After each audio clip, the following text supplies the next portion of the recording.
Oke, sobat senang, Dodge Journey SXT 2013. Dari interiornya sih begitu Om buka pintu, yang Om rasain langsung nuansa kualitas. Mulai dari kualitas material sampai ke kualitas desain. Jadi kerennya Dodge ini dia bisa menggabungkan antara kualitas bahan baku nih. Bahan baku ini 2012 ya, berarti sudah hampir 10 tahun. Kalian lihat dia punya kulit setir itu tidak ada cacat sedikit pun.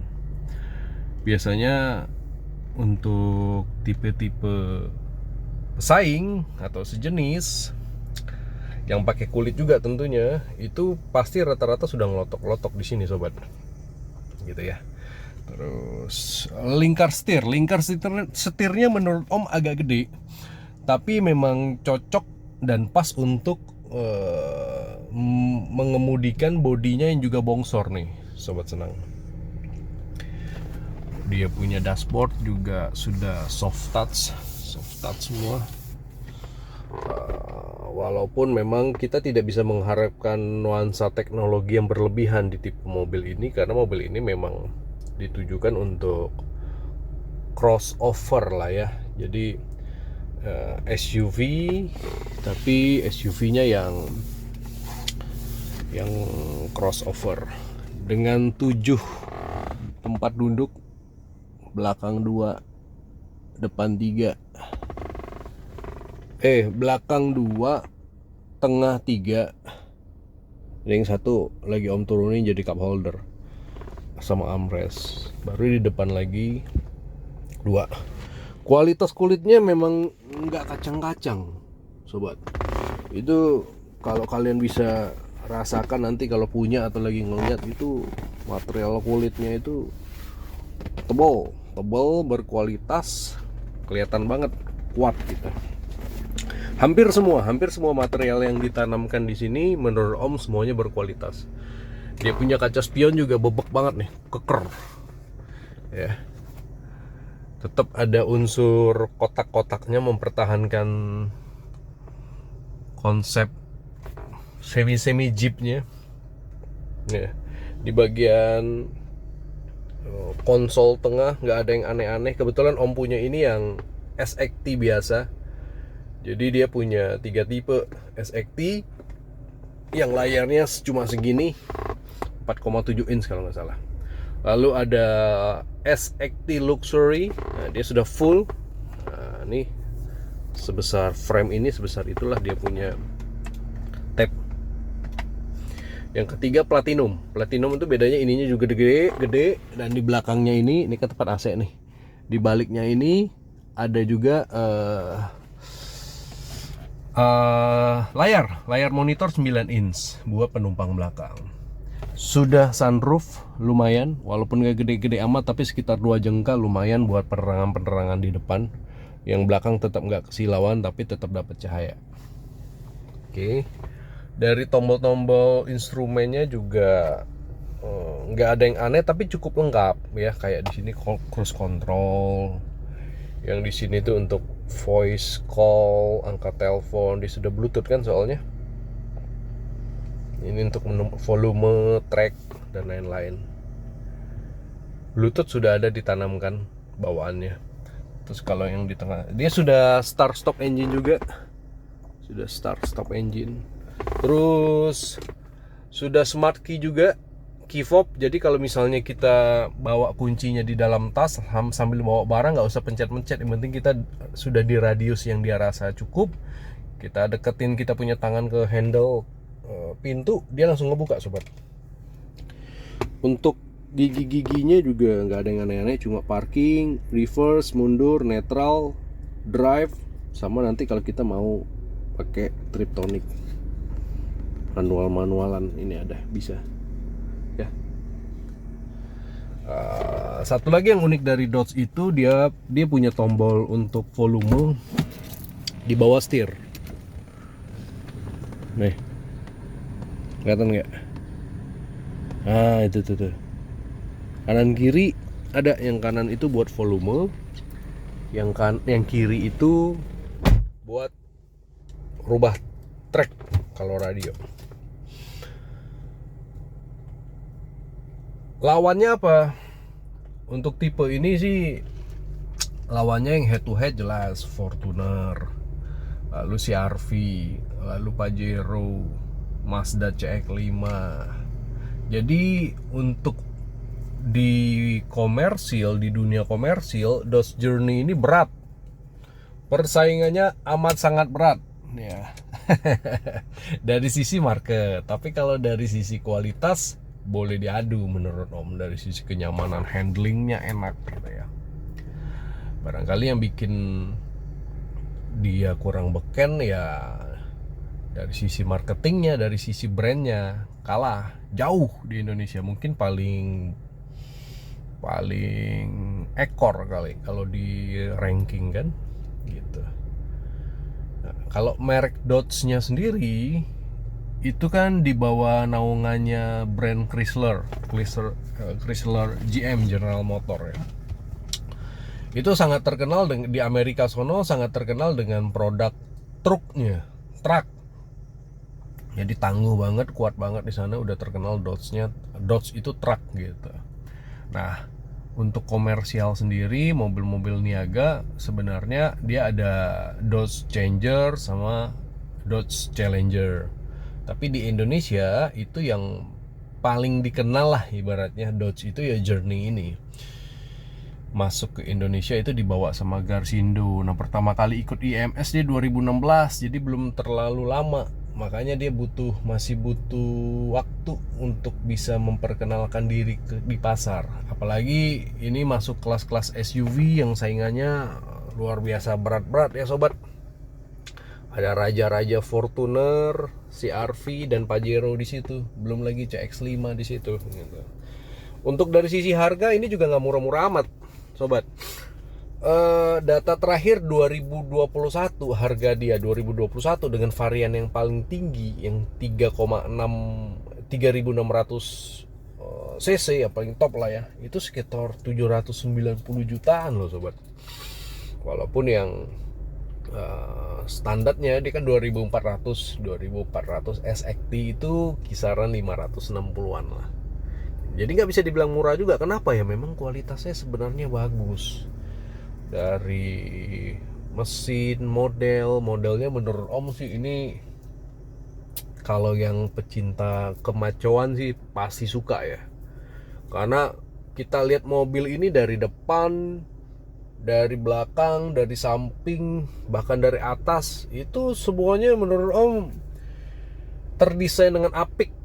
Kan ada tuh kadang-kadang mobil dilihat dari samping cakep, dilihat dari depan jelek, dari belakang bagus, dari atas jelek. Ada.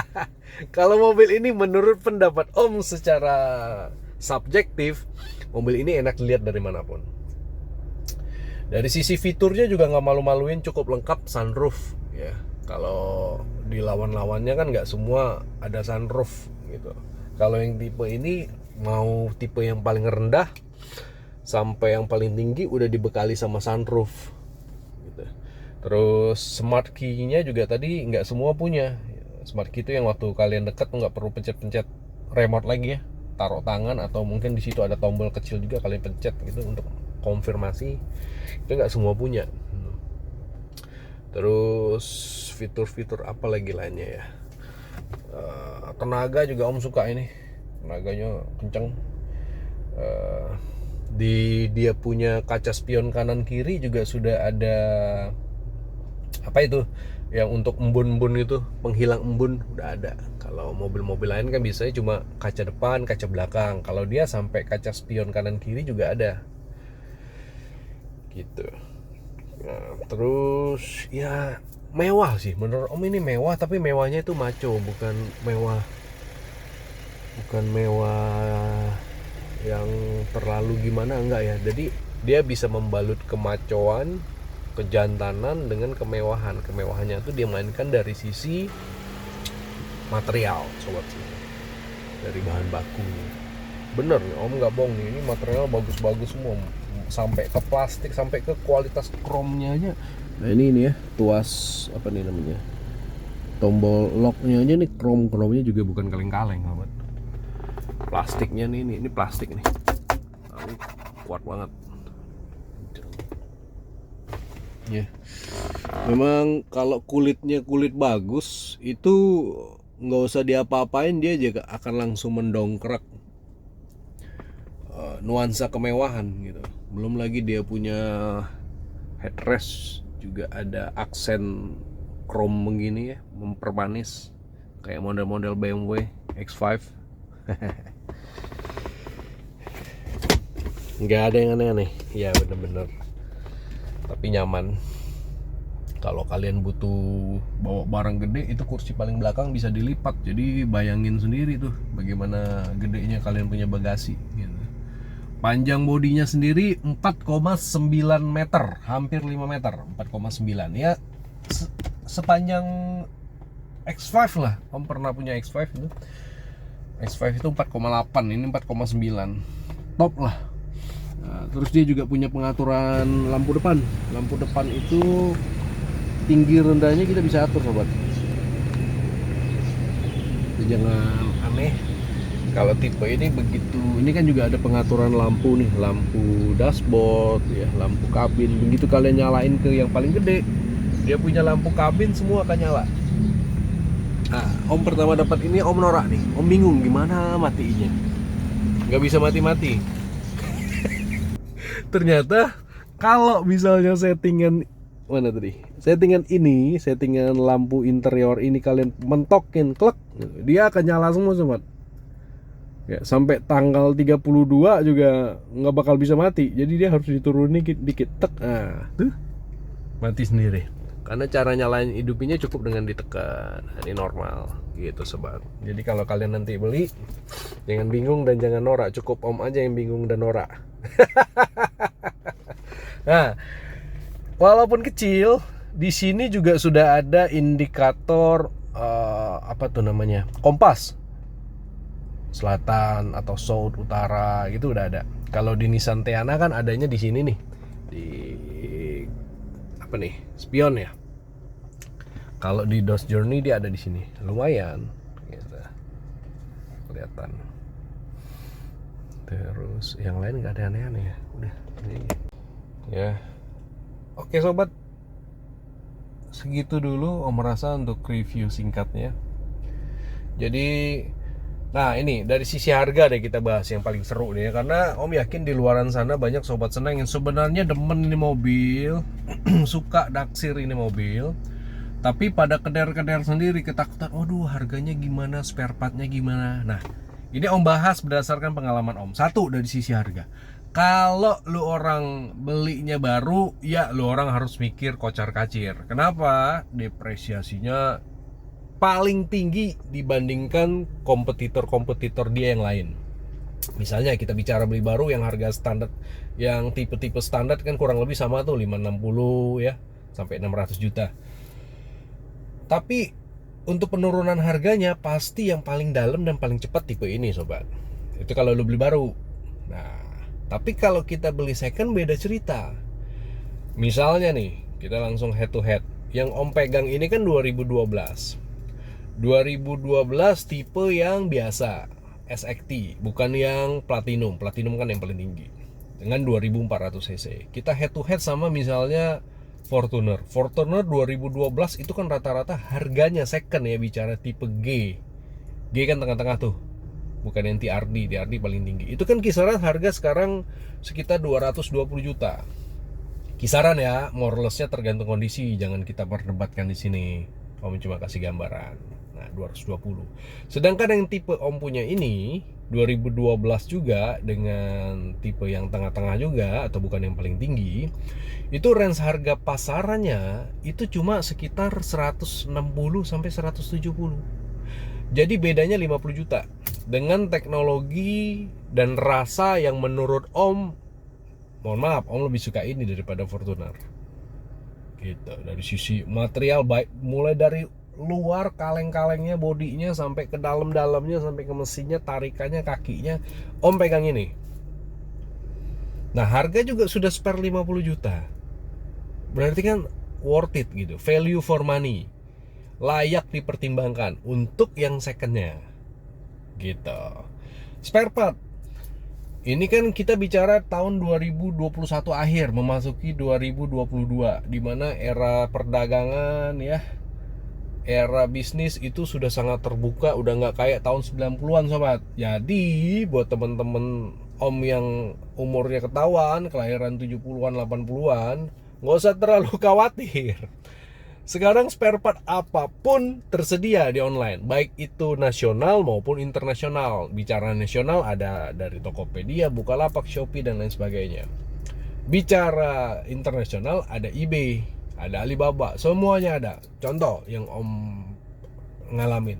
Begitu om ambil unit ini, entah kenapa 1 hari kemudian langsung muncul tuh logo ABS, traction, sama rem tangan. Itu udah pasti ada yang error. Biasanya sensor. Benar om, scannya juga sekarang banyak sobat, nggak usah takut.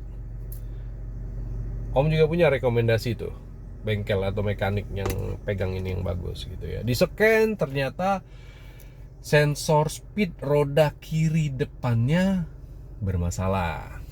Di reset, hilang, jalan 100 meter 200 meter muncul lagi. Akhirnya kita putuskan untuk mengganti sensor speed sebelah kiri depan. Harganya di marketplace itu mulai dari 400 ribuan sampai 1,4an. Ya, kok beda? Ya beda. Pasti yang 400an itu udah pasti istilahnya yang KW-nya lah. Sama semua brand juga ada spare part yang KW, ada yang ori kan sobat senang ya. Nah, kebetulan om milihnya yang ori yang harga 1,4 ya, supaya ini aja lah, malas bolak-balik lah, walaupun belum tentu jelek juga tuh yang 400, cuma ya sudahlah, masuk om sekalian. 1,4, jasa mekaniknya bongkar pasang sekitar 300 ribu, 1,7, more or less lah. Kalau misalnya sensor mobil-mobil lain kurang lebih segitu juga bro, lebih murah sedikit. Misalnya yang KW-KW-nya kita bicara punya mobil apa misalnya, ya tadi lah Fortuner gitu. Itu kan kisaran 300 ribu sampai 1 juta atau 1.100.000 yang ori. Berarti kan kurang lebih gitu. Jadi kita nggak usah terlalu khawatir bagaimana untuk zaman sekarang ya, kecuali lu hidup tahun 90-an belinya mobilnya Fiat gitu. Atau kita kan pusing kepala. Mekanik sedikit, perdagangan belum se-open sekarang gitu. Jadi menurut saya yuk kita sekarang lebih open minded ya. Tetap pertimbangkan yang terbaik buat kalian. Pertimbangannya secara objektif dan subjektif dengan berimbang gitu. Kalau om sendiri suka yang agak-agak out of the box, yang tidak ordinary. Apa yang orang banyak pakai, biasanya om justru agak kurang suka pakai. Tapi yang orang-orang jarang-jarang pakai, nah om suka pakai. Kenapa sobat? Lu pakai mobil ini ya, modelnya dari 2010 sampai 2020 sama sobat, hampir nggak ada beda. Coba kalian searching.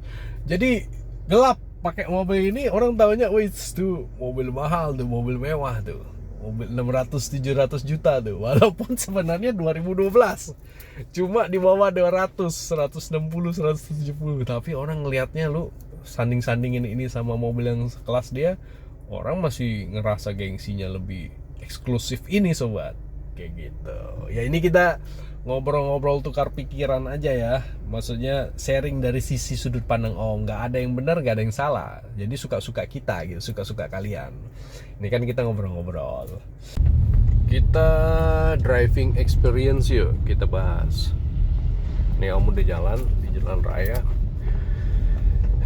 enak, handle-nya om suka, handle-nya sama posisi duduknya om suka.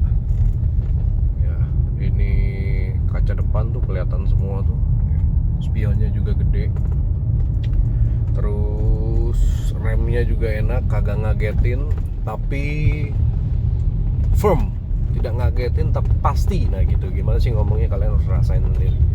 Tarikan bawahnya cenderung terasa agak slow, agak berat, tapi begitu sudah naik sedap gitu. Bandingan untuk kelas SUV menurut om ini enak, nggak keras, nggak terlalu gerbuk, nggak, tapi ngayun juga nggak, karena SUV nggak mungkin ngayun juga, bahaya Pas menurut Om, dari sisi suspensinya pas ya. Terus gas enak, handling enak, posisi duduknya juga nyetingnya banyak ya sobat. Seperti biasa, yang sebelah kanan itu sudah full elektrik, atas bawah, depan belakang, sampai ke lumbar itu yang tebel apa tipis di punggung kita tuh loh, enak-enaknya gimana. Ada yang suka tebel, ganjel, ada yang suka kopong gitu. Itu ada juga di mobil ini, jadi nyaman banget. Terus tingginya pas, tidak terlalu tinggi, tidak terlalu rendah. Ini kita bicara shock dan pelek bawaan ya. Pelek bawaannya kan ring 18 ini. Dari sisi kualitas audio, sobat, ini udah pakai Alpine sobat. Ya. Jadi ya sekali lagi tadi kita ngobrol dengan angka segitu, kita compare dengan tahun yang sama, kita dapat kualitas lebih gede. Walaupun semua ada plus minusnya, tinggal kita yang memutuskan dan memilih gitu. Yang penting nggak usah khawatir kalau soal spare part, soal bengkel, apalagi kalian teman-teman yang tinggalnya di kota besar ya, mohon maaf, kayak Jakarta, Surabaya, Bandung, Medan, itu udah pasti semua tersedia. Tapi buat sobat-sobat yang tinggalnya masih di daerah, barangkali itu bisa menjadi pertimbangan yang cukup serius, karena mungkin montirnya tidak banyak gitu yang paham, lalu spare partnya juga tidak langsung tersedia. Tetap bisa kirim ya. Jadi kembali lagi, kalau kalian memang udah srek banget, Om yakin pasti banyak yang srek, yang cowok-cowok maco Nusantara kita nih pasti suka sama model ini bro, nggak mungkin nggak. Apalagi orang yang berjiwa petualang dan berjiwa pengambil resiko. Om yakin pasti suka model ini bro, gitu. Karena gelap, lu jalan-jalan di jalanan, di mall gelap, orang lihat mobil ini udah pasti nangkepnya mobil mewah aja, mobil eksklusif di atas rata-rata tipe-tipe lain yang setahun dan sejenis ya gitu. Tapi ya udah, kembali lagi, Om cuma nge-review aja secara subjektif, secara menurut Om gitu. Kita saling tukar-tukar informasi. Oke sobat. Oh iya, satu yang nggak kalah penting, konsumsi bahan bakar. Konsumsi bahan bakar tipe ini standar aja. Jadi di dalam kota itu, kalau kalian kaki kanannya itu punya sertifikat, itu masih bisa 18 sampai 19 menurut Om dalam kota ya. Tapi kalau kakinya belum bersertifikat, pojok-pojok nyetirnya jorok ibaratnya gitu kalau bahasa Om. Itu paling 16 bro, karena lu ngegasnya jorok bro gitu. Padahal di mana? Di dashboardnya ini udah ada indikator nih. Kalau kalian kakinya nggak disekolahin, indikatornya tinggi sampai di atas 20. Itu artinya untuk mencapai, dia bisa ngebaca kan, computerized. Untuk mencapai 100 kilo, kalian membutuhkan berapa banyak liter bensin gitu. Kalau kakinya bagus, itu di bawah 10 tuh. Tuh Om nyetir lagi di bawah 10 tuh. Nah, di bawah 10 liter untuk 100 kilo ya, artinya justru 1 liter itu bisa untuk di atas 10 kilo kalau cara nyetirnya ciami gitu. Jadi ya sosok lah, kalau luar kota bisa 12 Om rasa mobil ini, karena panteng kan ya, sedep gitu. Oke, Om rasa begitu dulu.